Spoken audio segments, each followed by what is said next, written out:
अब मैं उस ससुर को भेजूंगा जिसका वध न पहले हुआ था और न अब होगा। कौन? किसे भेजेंगे आप?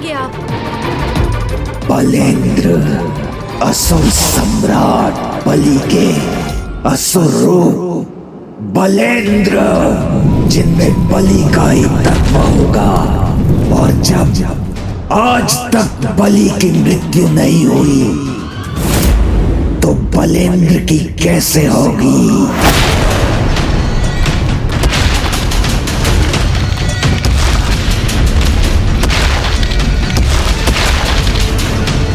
ये किसकी भयंकर पदचाप है? अब किसे भेजा है दुष्ट भंडासुर ने? और वो हमें दिखाई क्यों नहीं दे रहा है?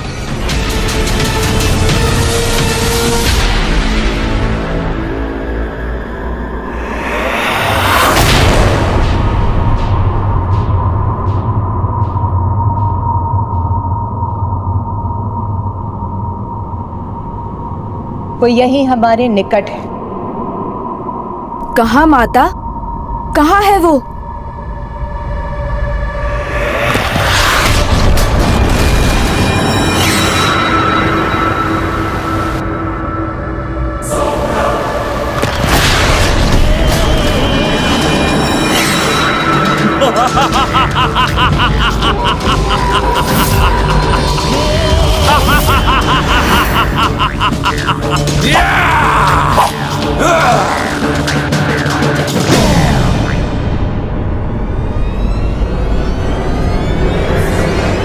मुझसे मेरा परिचय नहीं पूछेंगे गणेश जी। आप तो स्वयं अपना परिचय देने के लिए उतावले हो रहे हैं और युद्ध भूमि में उतावलेपन का एक ही परिणाम है, भयंकर मृत्यु। ये आपका दुर्भाग्य है गणेश जी। मेरी यहाँ मृत्यु असंभव है क्योंकि मैं युद्ध कौशल में ही नहीं, सभी अस्त्र शस्त्र के प्रयोग के साथ साथ रणनीति में भी पारंगत हूँ। बलेंद्र हूँ मैं, बलेंद्र हूँ मैं।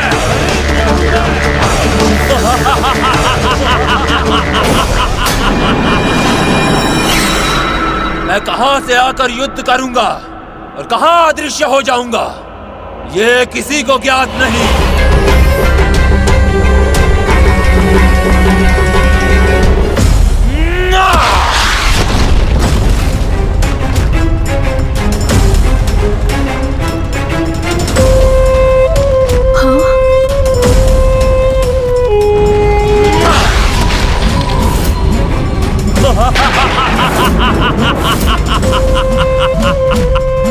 और ये भी किसी को ज्ञात नहीं कि मैं किस शस्त्र से युद्ध आरंभ करूंगा और किस शस्त्र से उसका अंत करूंगा।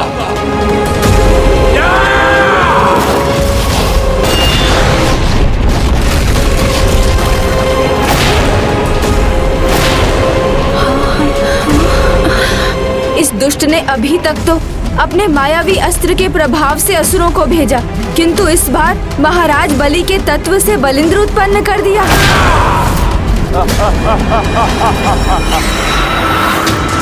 जो राजा बलि कभी पराजित नहीं हुए, उससे उत्पन्न बलिंद्र को कैसे हराया जा सकता है?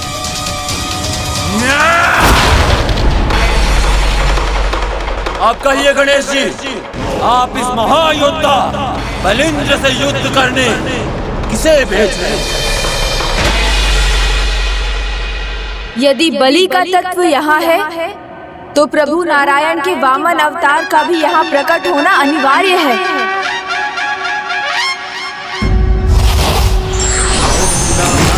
गणपतये त्वमेव प्रत्यक्षं तत्त्वमसि, त्वमेव केवलं कर्तासि, त्वमेव केवलं धर्तासि, त्वमेव केवलं हर्तासि। प्रभु के वामन अवतार के दर्शन पाने का सुख तो हम सभी प्राप्त करने के लिए लालायित हैं। वो ही बलिंद्र को वश में भी करेंगे।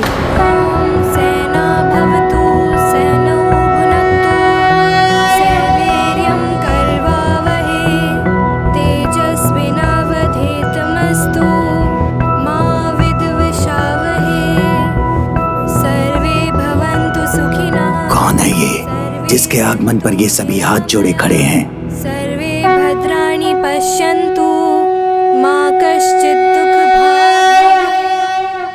बलिंद्र के साथ ही कैसा उपहास किया है। एक साधारण बालक को भेज दिया जिसे पाठ करने के सिवाय कुछ नहीं आता होगा। ये करेगा मुझे पराजित। ये सर्वे सन्तु सर्वे भद्राणि पश्यन्तु। आपके असुर संकट में हैं और आप मुस्कुरा रहे हैं स्वामी। गणेश जी को भली भांति ज्ञात है कि महाराज बलि को नारायण के वामन अवतार ने ही वश में किया था। उनके द्वारा बलिंद्र के वध की कोई चिंता नहीं है आपको? नहीं, वामन किसी का वध नहीं करेंगे क्योंकि वो एक योद्धा नहीं, एक संत के समान है। मंत्र शस्त्र नहीं बनते और संत योद्धा नहीं बनते, इसलिए इस बार तो मेरी ही विजय होगी। अनुज गणेश, प्रभु नारायण के वामन अवतार युद्ध नहीं करेंगे तो फिर इस असुर का वध कैसे संभव होगा?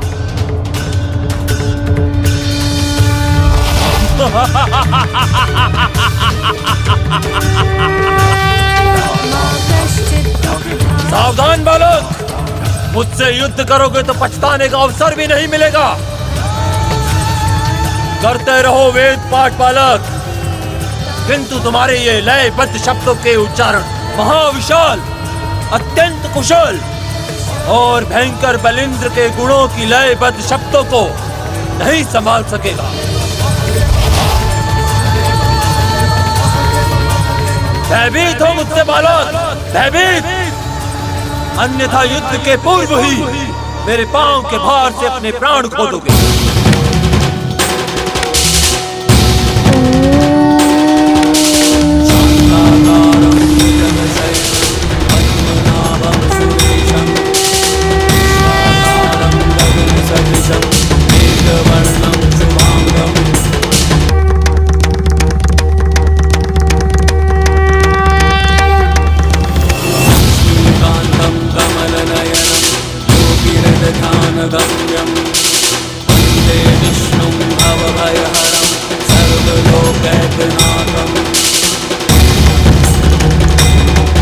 नहीं, बलिंद्र के बल पर कोई भी भारी नहीं पड़ सकता। महादानी असुर सम्राट बलि को अपने दान के अहंकार से बाहर निकालने के लिए प्रभु नारायण ने वामन अवतार लेकर उससे 3 पग धरती दान में मांगी एवं त्रिविक्रम रूप धारण कर पहले पग में संपूर्ण धरती और दूसरे पग में स्वर्गलोक नाप लिया। तब तीसरा पग रखने के लिए प्रभु वामन के समक्ष सम्राट बलि ने अपना मस्तक बढ़ा दिया और उनके शरणागत हो गया। प्रभु वामन ने पुनः त्रिविक्रम रूप धारण कर इसके सिर पर अपना पग बढ़ा दिया है। अब बलिंद्र शरणागत हो गया तो इसकी रक्षा होगी, अन्यथा इसका अंत निश्चित है।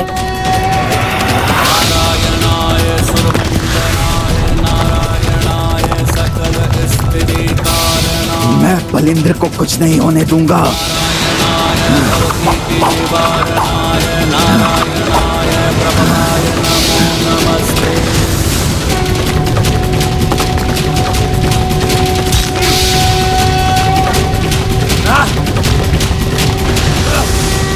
ये क्या, मेरे अस्त्र मुड़ते क्यों जा रहे हैं?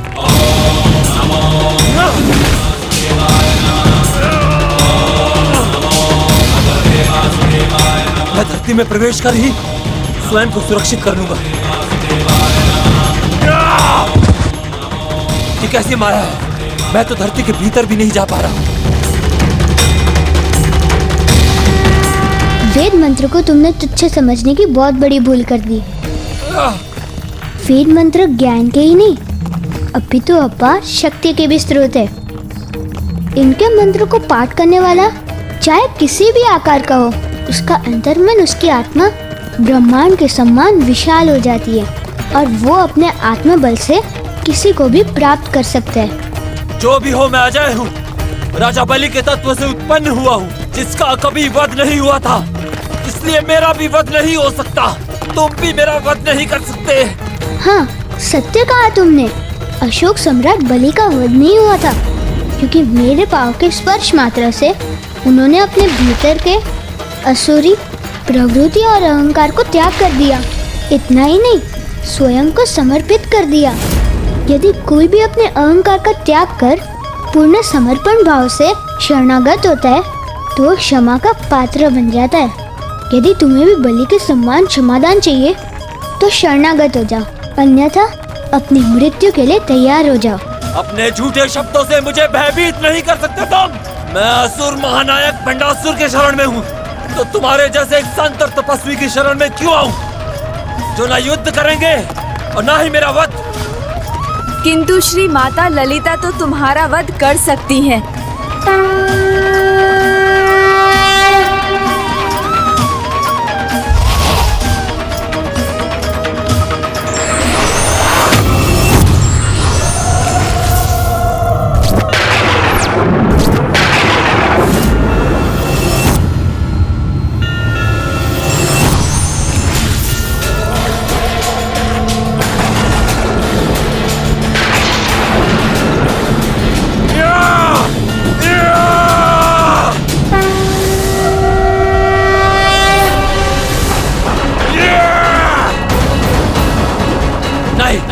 कोई अंत नहीं कर सकता मेरा, ना ये ना कोई और।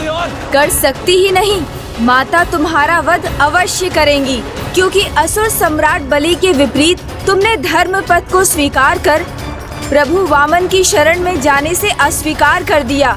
इसलिए अब तुम्हारे सामने एक विनाश का ही पथ शेष है बलिंद्र।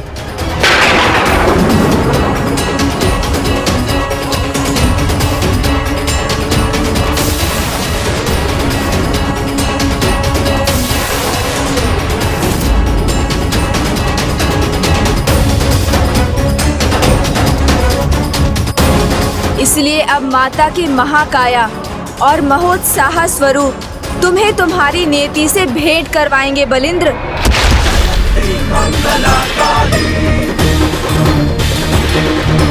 भद्रकाली कपालिनी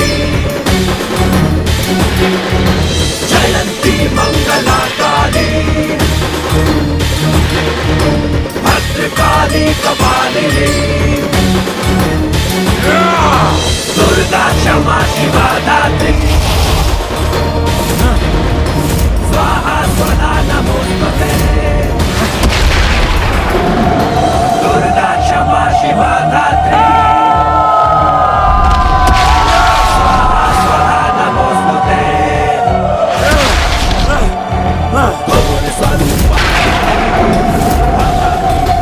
हमारे अस्त्र मुझे कोई हानि नहीं पहुंचा सकेंगे।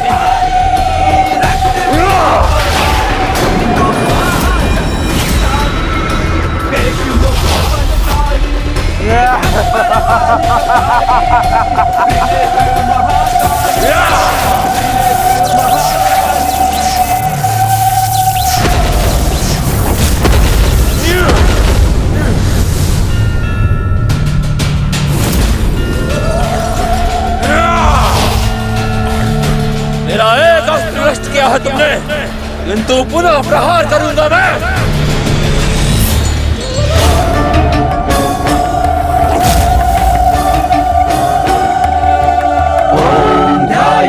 रत्नपीठे शुककलपठितम् शृण्वन्तीं श्यामलाङ्गड़ी।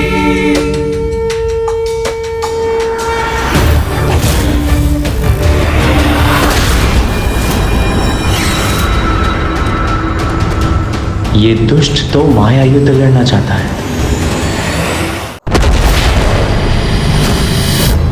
अब तुम देख भी नहीं सकोगी और मैं तुम्हारा अंत कर दूंगा।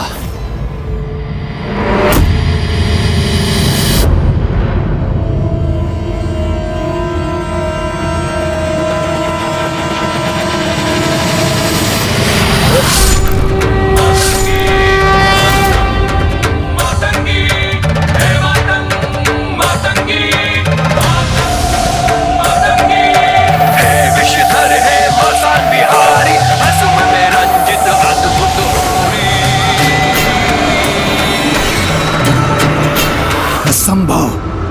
उसका वध कैसे संभव है?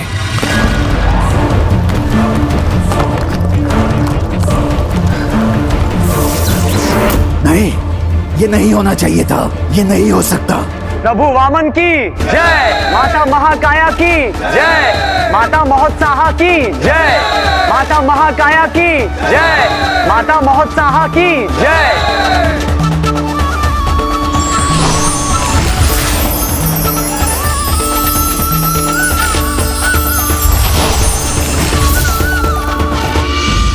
अतीत से जिसकी अंत का कोई सूत्र नहीं जुड़ा, उसका वध कैसे हो गया? कदाचित आप अपनी पराजय में जय को ढूंढ रहे हैं। मान लीजिए ना कि आप पराजित हो चुके हैं। बस, ना पराजित हुआ हूं और ना होऊंगा।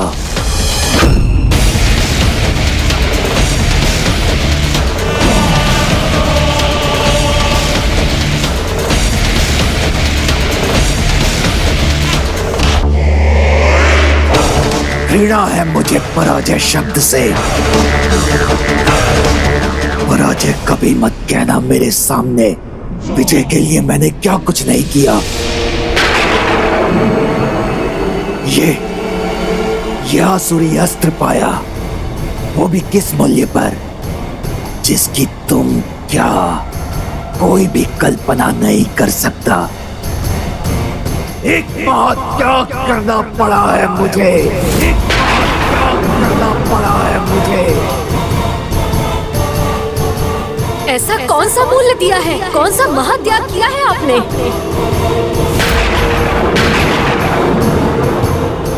इसके सामने मैं क्या कह गया?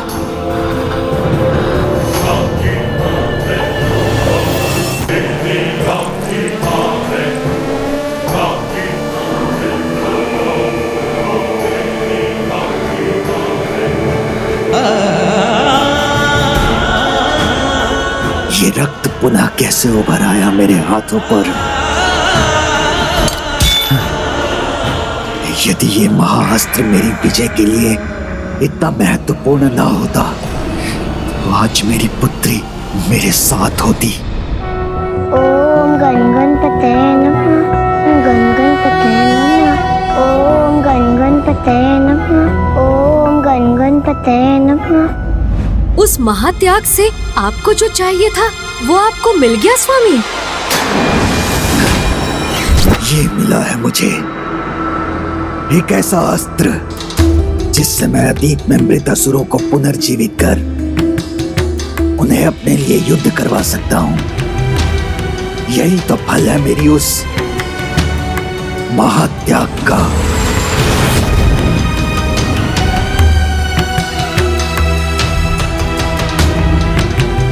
किंतु मेरे वो सभी असुर एक एक कर पराजित होते जा रहे हैं। इसलिए मुझे लग रहा है जैसे मुझसे कोई बहुत बड़ी भूल तो नहीं हो गई। ओम गण गणपते नमः, ओम गण गणपते नमः। मुझे विश्वास है मेरे त्याग में कुछ कहीं अवश्य छूट गया है मुझसे। ओम गण गणपते नमः, ओम गण गणपते नमः।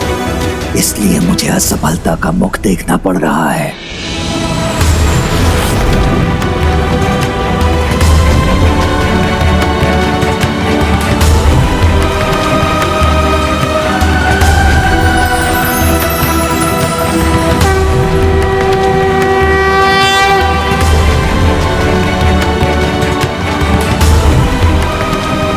मैं भी वचन देता हूँ कि मैं तुम पर कोई आँच नहीं आने दूंगा। और अपने वचन का मान रखा गणेश जी। आपने मेरी रक्षा की प्रभु।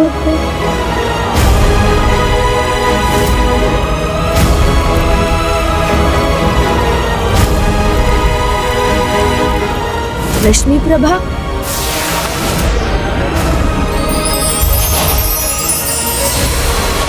प्रभु गणेश जी।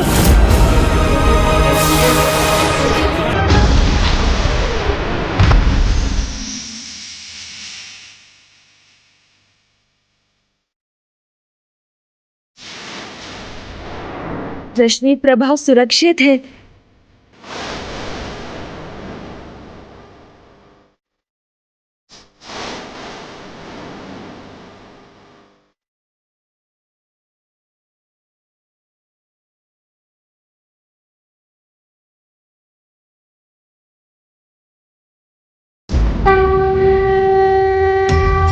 मूर्ख व्यक्ति शरीर के आकार प्रकार से बलशाली होने का अनुमान लगाते हैं। उन्हें ये ज्ञात ही नहीं कि धर्म का बल सारे बलों में श्रेष्ठ है।